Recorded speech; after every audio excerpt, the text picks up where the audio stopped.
Good morning. My name is Frederic, representing Natixis Bank in South Africa. We are the second largest bank in France, and I represent the investment banking arm of the bank. We also, usually for a bank, we own an ECA with the COFAS in France, which is quite unusual for commercial organizations to do these things. As far as involvement in Africa, we have pretty broad-ranging capabilities in the sense of talking to a lot of the various countries, Nigeria, Gabon, Angola, South Africa. And the thing that we like doing as a arranger and investor, and I can't really give you an accurate figure because the bank is so large, we do have a number of projects on the go here in Africa, but typically we'll be looking at minimum investment of about $100, $200 billion investment into projects. That means that we need to have a project of $1 billion for us to start making significant investments.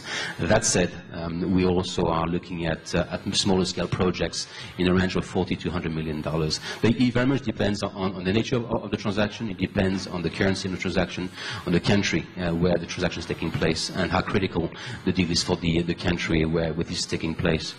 In terms of area where we like to be involved in, oil and gas, of course, that's quite natural. So we've been doing a lot of things in the region. Power generation, extremely important for us and extremely important for Africa. We've been in talk with the government here for the past 7 years on a nuclear discussion. As you can imagine, this is a massive 30 to 40 billion euro project where we are supposed to put a few billion euros ourselves into that kind of structure. On a smaller scale, still very big by South African standard, Brazza is something that we're looking at very seriously. We're talking about 100 billion rand, I think, investment. We probably be looking at putting 700 million euros into that kind of a structure. Bearing in mind that, of course, at the moment it is quite difficult to raise finance in Europe, as you may well know.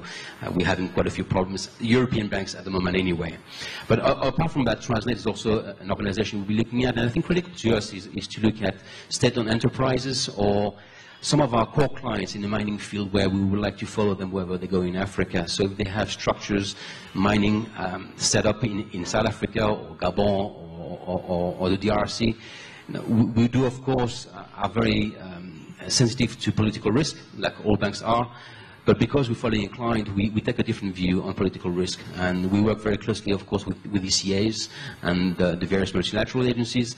But we also have a very strong view on country risk ourselves, and we don't necessarily have the same views Anglo-Saxon banks may have, for instance. That goes back to history of French and Africa for many years. In terms of difficulties that we see in the region for us is, of course, always going to be the perceived political risk. It is very difficult to convince management in Europe that it is worthwhile to invest a lot of money in Africa, regardless of how developed the country might be. There are a lot of challenges for bankers at the moment, both from liquidity constraints to actually raise money altogether.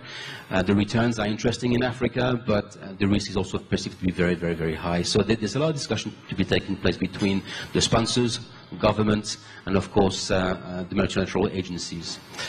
Finally, just to close on what we're looking at, we have absolutely no issues with any of the renewable energies. The only issue for us is currency. If it is non-dollar based or non-euro based lending, or there's no element of euros or dollars in a transaction, we have a small role to play. If it is fully rand based, for instance, we have no role to play. We want to bring expertise in terms of structuring transactions, absolutely. If there is a mixed currency basket where we have to provide currencies, we are more than happy to work with the local banks, and have done so for some years. But I think if it's a pure local domestic play, like we've seen recently with the renewable energy space, we have absolutely nothing to offer, unfortunately. But that will change. We know very well with the nuclear discussion. Thank you.